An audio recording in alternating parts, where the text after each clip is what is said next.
Hi, kiddos. For today's Home of the Brave reading, we're going to read pages 152 to 181 to make sure that we finish the whole book. Okay? It's just a few more minutes for you to listen to. Let's go ahead and get started. Apple. Before ESL, we have homeroom.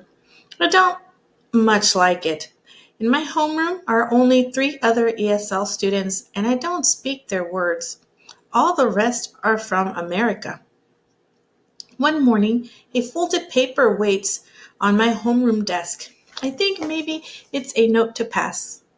I've seen other students hand paper to each other during the loud man in the wall named announcements.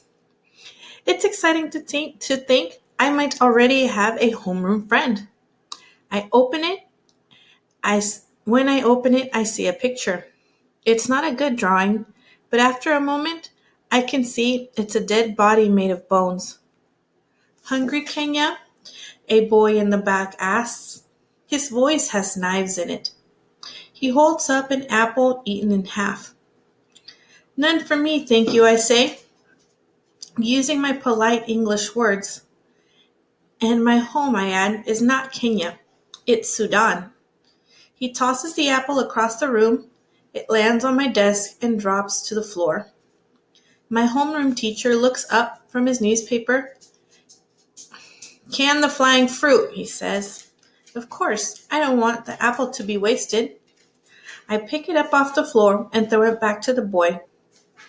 It hits him on the nose. I'm a fine thrower of rocks and balls. It's not my fault the boy moved. The teacher gives me a detention slip. I'm not sure what this slip means, but I do know I'm the only one in class who receives one. I feel very lucky to be selected by my teacher for such an honor. Grocery store. The next afternoon, Hannah invites me to visit the grocery store with her. Her mother, she calls a foster, has asked her to buy some food for dinner. We take another bus to a place of many cars in neat rows. By the time we get there, the sun has already said good night. That's it, Hannah says. Safeway. There isn't enough food in the world to fill such a building, I say. I follow her inside, and she grabs a shiny cart. I don't pay for this fine cart. You don't pay for this fine cart, I ask. You just borrow it, she explains. The grocery store has rows and rows of color, of light, of easy hope. Hannah moves down the aisle, but I stand like a tree rooted firm. My eyes too full of this place, with its answers to prayers on every shelf. Hannah glances over her shoulders. You okay? She asks. I reach out and touch a piece of bright green food I've never seen before, and then I begin to cry. Hannah rushes to my side. It's okay, she says. We can leave if you want. She takes my hand, and we leave the empty cart and go outside. We sit on the icy bench and wait for the bus. A car swooshes past. Its lights cut the gloom like eyes of a great cat prowling for food in the in the moonlight. The story I tell Hannah on the way home. Our tent in the camp. In our tent in the camp, a baby was dying. Flies teased her eyes, and her arms hung like broken sticks. Her mother was not much older than I am. All day long she whispered to the baby, drink, drink, drink. All day, all night, we couldn't sleep for the sound of it. But the baby had been hungry for too long, and the bottle went untouched, and after a while, the mother stopped rocking and went silent. When the baby died, she covered her child with a feed sack, and she said to no one. I told her to eat. Why wouldn't she eat? When I'm done with the story, I stare out the window at the sunless world. Hannah stares at me. This time, she's the one who cannot find any words. Library. Miss Hernandez and Mr. Franklin take us to the library twice a week. It's filled with books on shelves, climbing to the ceiling like little buildings. Each book is like a door waiting to be unlocked. Today I sit at a table, but I don't pick a book to read like everyone else in my class.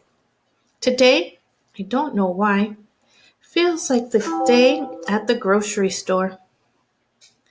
Today I'm thinking of how my mother always wanted to learn to read, to own a book, to open one of these magical presents and see what's inside. Miss Hernandez shows me a book about cows.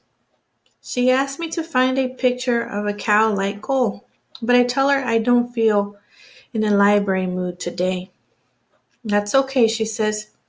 I know how that goes. It's just so hard to choose, I add. There are so many books, and where I come from, there are hardly any. Miss Hernandez nods. I felt that way when I first came here. Once I went to the mall and I ended up hiding in the corner of a clothes store. It's just too many lights, too many clothes, you know? And I still feel kind of funny at movies. Have you been to a movie yet? I shake my head. Not one of the big movies, but I did see a little one. On the flying boat. I went to the grocery store though.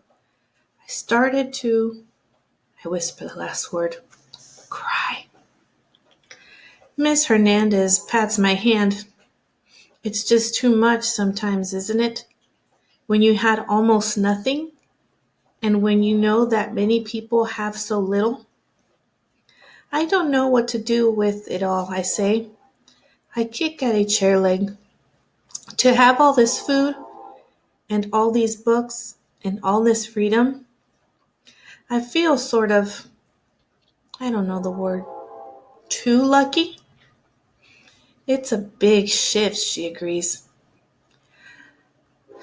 I reach for the cow book. My father would have liked this book, I say. I'd like to hear about your family, Miss Hernandez says. I think for a minute. My father was a fine singer, I say. Tell me more, Miss Hernandez says, and I do. Going up. Time passes, the kind they call weeks. I have little money from my job. I have to make myself believe that a crumpled piece of green paper means something, means anything. In my old world, it was easy. You could know a person's wealth by counting his cattle. Hannah and I take the bus to a giant store filled with many things to buy. I've promised her I will not get upset this time. I want to buy my aunt some new dishes. There are stores within stores here, and music and food. It's bright and big with toys and chairs, TV machines and t-shirts. What do we call such a place, I ask. The mall, Hannah replies. I follow her to a huge shiny store. I've herded cattle for hundreds of miles with only the stars to guide me, but I'm certain I could never find my way out of this place. Hannah makes me Hannah takes me to two magic silver staircases, one going up, one coming down. I watch as the stairs melt away, then repeat. It's just an escalator, she says. No big deal. Come on. I shake my head. They had these at the airport, but Dave let me take the stairs instead. Is there another way to climb? She laughs. Well, there's an elevator. That would be a better way, I think. Okay, but you gotta promise me you'll try it next time. It's fun, Hannah says. So are elevators. The elevator is hiding near a row of puffy white coats like clouds with arms. Hannah pushes a button. We wait. The bell rings, and then the doors vanish. I follow her into a little room waiting for us. She pushes another button, then zoom, we fly up. I think I left my stomach downstairs, I say. Hannah smiles. Told you it was fun. Hearts. Hannah leads me to shelves full of colorful dishes. I like some with many stripes, but she says I can't afford them. She picks out a small box of white ones. This should pretty much replace what you broke, Hannah says.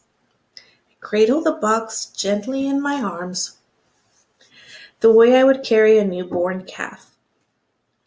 On the way to the paying place, we pass many red sparkling cards and much candy. Some of it is even chocolate. Valentine's Day is in a couple of days, Hannah explains.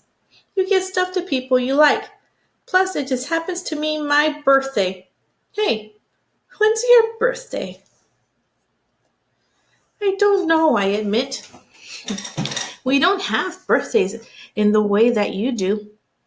But I know I was born in the time you call summer. Hannah looks confused by this news. It's hard for me to remember that she sometimes finds my ways as strange as I find hers. I must find you a gift, I say. After I pay you back the money I owe for the bus and the washing, how much do I have left? No way, Hannah says. You're not spending your hard-earned money on yours truly. But it would make me very proud, I argue. It is my duty as your friend. Hannah grins. Out of one side of her mouth, a silly tilted smile, like a new moon rising. Okay, okay. See that little box of hard candy? You could afford that. It must be chocolate, I say firmly. She scans the shelves. Here, she says at last. She hands me a shiny little heart. Perfect. We stand in a long line. When I give the lady my money for the dishes and the heart, my heart grows so big with pride. I fear it might pop open like a ripe seed pod. I earn this money, I tell her. I take care of a cow. It's a fine job. The lady smiles politely. If you say so, hon. Again, I lean in.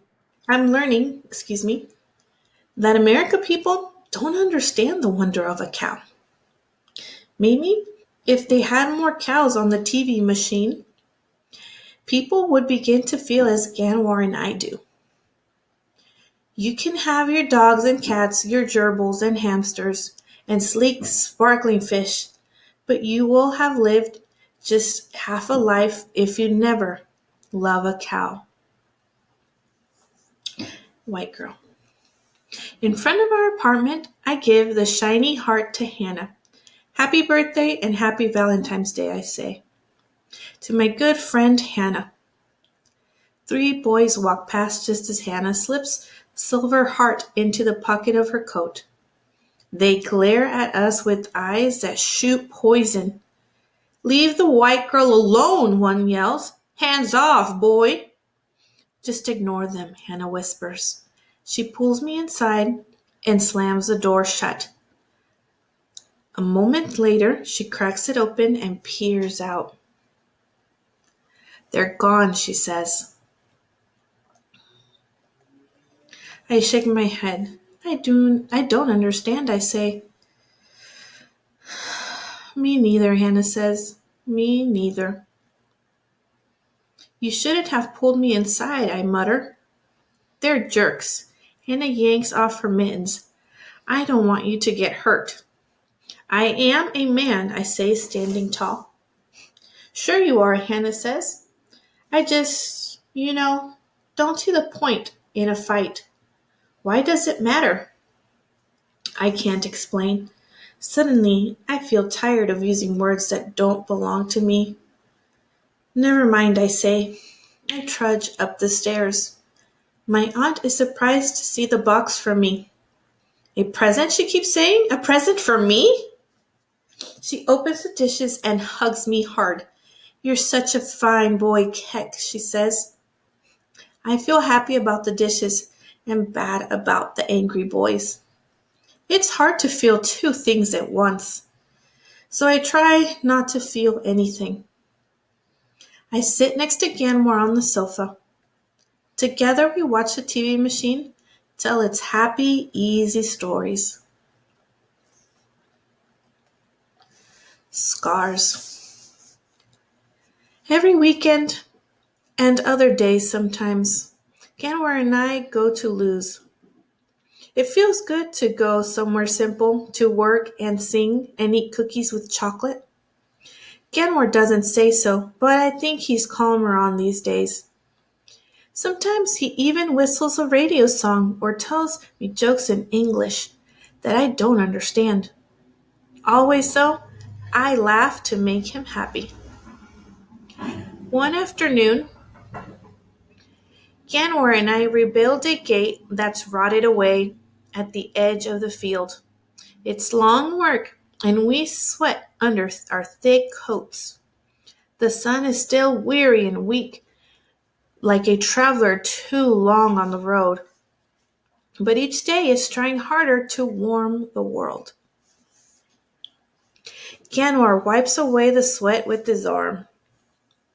The 6 lines etched on his forehead glisten.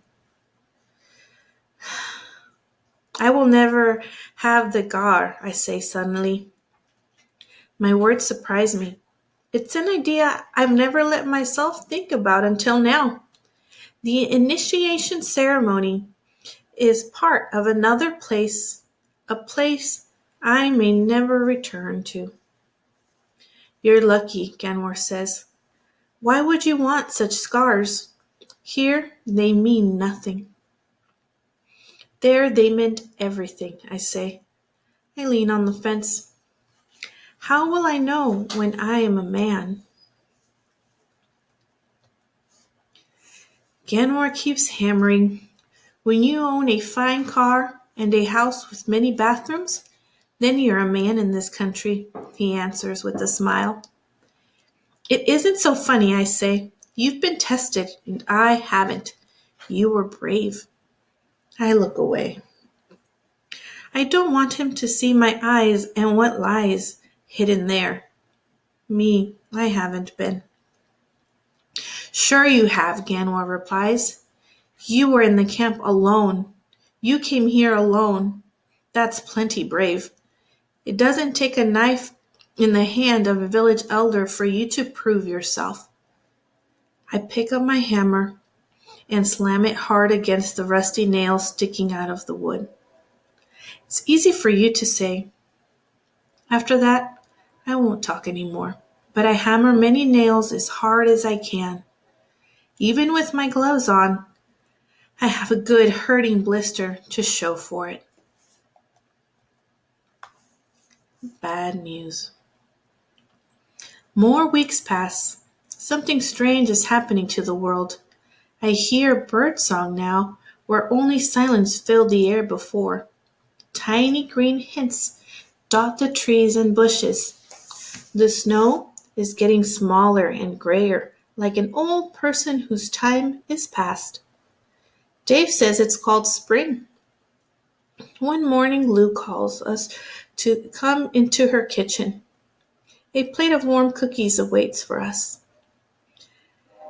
I'm happy about this until I see Lou's ankles covered in thick white bandage. Sprained the dang thing last night, she says. Slipped in the barn. Do you have any pains? I ask. Nah.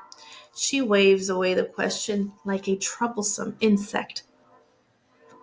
But it's gotten me to thinking, boys. Even with your help, I just can't keep this place running anymore. Wish it weren't that way. I've been here a long, long time. It's time to sell and move on. Ganmore nods. He doesn't look surprised. It's okay, Lou. We knew it probably wouldn't last. I stare out the window. Where will you go? I ask in a whisper. When the farm is sold? Lou lifts her shoulders. I'm not sure. This has been my home so long. I don't know anywhere else. I have a sister in Los Angeles. She makes a face.